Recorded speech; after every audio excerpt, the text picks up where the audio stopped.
AIIMS, the country's most prestigious medical institute, has been grappling to contain an altogether different virus for the last 13 days. From doctors, the spotlight is now trained on cybersecurity experts who are going from computer to sanitize them and flush out the malware. 7 servers of the Premier Institute, which are said to be holding the data of about 4 crore patients, are said to be at risk. Meanwhile, the services have been shifted to manual mode, and it may take another few days before AIIMS starts its normal operations. This attack has also focused the spotlight on India's cybersecurity. In May this year, a similar attack had grounded scores of SpiceJet planes. Power utilities in Telangana and Andhra were hacked in 2019. Uttar Haryana Bijli Vitran Nigam hit the year before in 2018.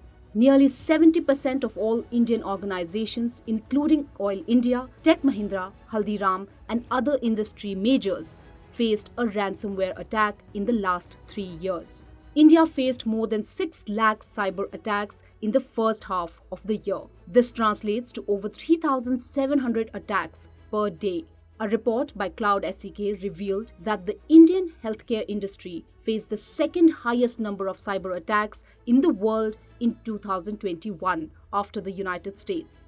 This sharp jump in cyber attacks has also forced companies to opt for cyber insurance policies. About 66% of organizations in India are now covered under this insurance.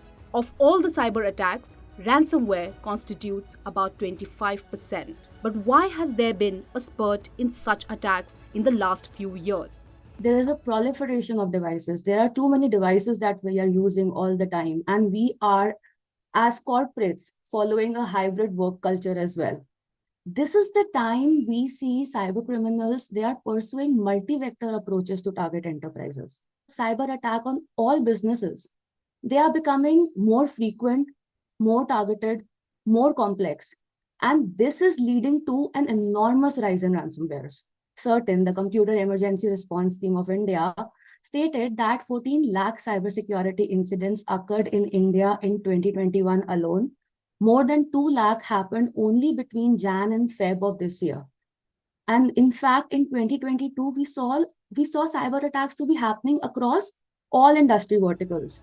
It has become an organized crime on the dark web. There are cybercrime gangs on dark web who are running campaigns through affiliates and have an entire business model around this.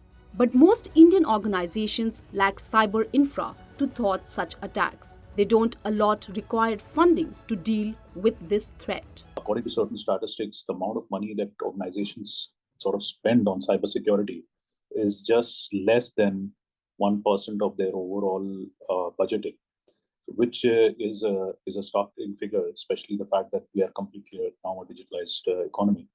And that has led to increase in some of these attacks and organizations being exposed and also falling victim. And of course, with digitalization, there has been an increase in the attacks as well, because everything has moved online. So what more should the Indian organizations do to prevent such attacks? First of all, what they can now do is stop using legacy infrastructure. Hackers have the tendency to exploit your architecture when you are non-adherent to a security procedure. In fact, when you have a vulnerability existing in your architecture and you are ignorant to the same. And we also saw that enterprises in India started investing a lot in threat intelligence solutions that are backed by AI/ML capabilities, so that the system can detect the attacks when they have happened, but also proactively detect future attacks via the historical telemetry that's there. Meanwhile, the centre is expected to table the data protection bill in the upcoming winter session of Parliament. The bill puts the onus on data processing and storage entities to take adequate security measures.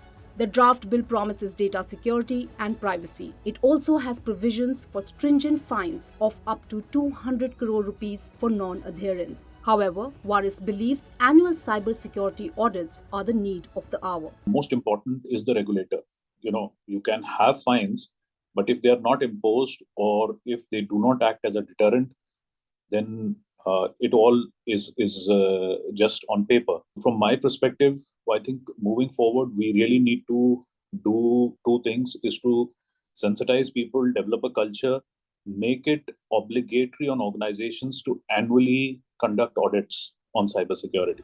Attack on premier institutions like AIIMS should send the alarm bells ringing. For the government, enforcement of the law and its compliance is the key to curb such cyber attacks, while the private sector should ensure that its workforce is aware and trained, as prevention is better than cure.